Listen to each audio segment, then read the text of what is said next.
Welcome to Mental Matrix. Today my topic is how a woman's hormones influence her choices in men.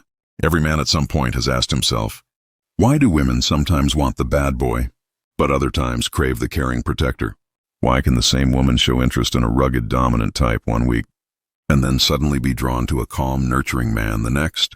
The answer isn't random, and it isn't simply about preferences. It runs much deeper down to biology, chemistry, and the invisible power of hormones that shape attraction. Today we're diving into the fascinating world of female psychology to uncover how a woman's hormones secretly influence her choices in men often, without her even realizing it. Stay with me, because by the end you'll see attraction not as a mystery, but as a hidden biological dance, the hidden forces behind attraction. Let's start with the basics. Attraction is not just about looks, money, or status. At its core, attraction is a survival mechanism. Women, like men, are wired by millions of years of evolution. Their bodies and brains are designed to ensure one thing: survival of their genes. Hormones are the silent messengers of this system. They influence her mood, her desires, and even the way she perceives men's faces, voices, and behaviors. For women, the monthly cycle isn't just about fertility. It also changes the type of man that feels appealing, estrogen, and the desire for the genetic bet.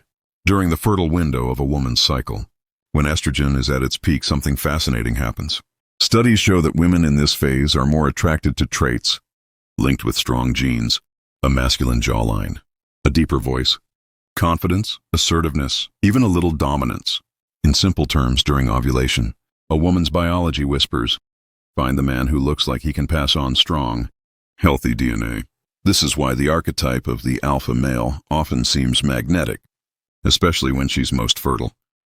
Her brain is tuned to pick up subtle genetic signals: symmetry in the face, scent of testosterone, even how a man moves. It's not a conscious choice.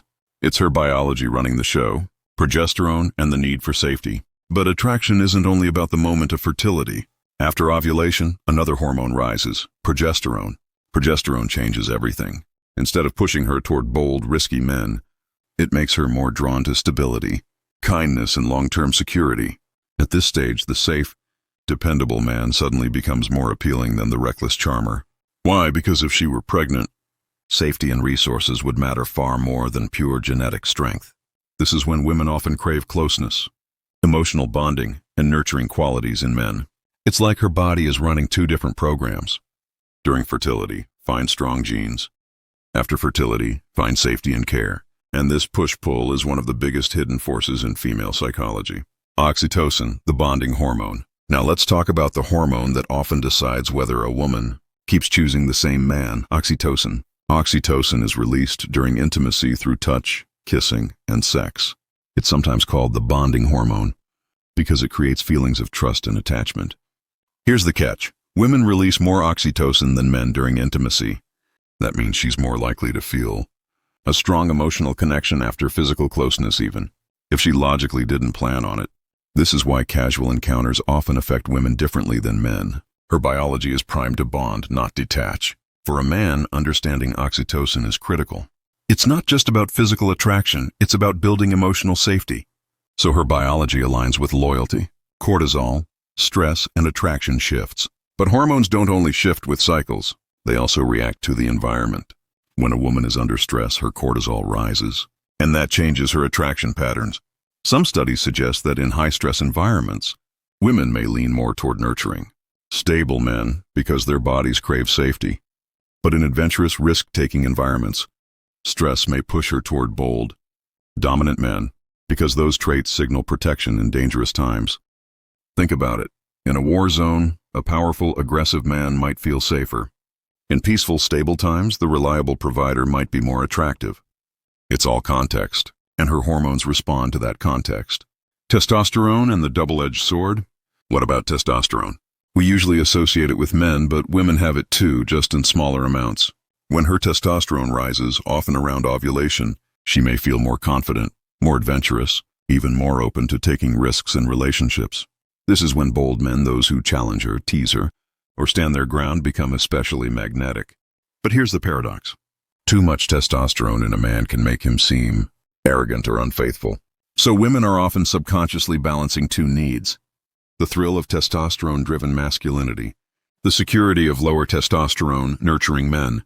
This is sometimes called the dual mating strategy, an evolutionary push and pull between excitement and stability, long-term versus short-term choices. All of this leads to one key insight. A woman's hormonal state can influence whether she's drawn to a man for short-term passion or long-term partnership. Fertile, high estrogen days may pull her toward adventurous, charismatic men. Post-ovulation, high progesterone days may push her toward loyal, steady men. This doesn't mean women are confused or indecisive. It means their biology is running a complex survival algorithm balancing risk, reward, passion, and safety. And the men who understand this don't take attraction personally. They realize it's not just about them. It's about timing, chemistry, and biology. Beyond biology, the power of awareness. Now, here's where it gets interesting. Biology sets the stage, but awareness writes the script.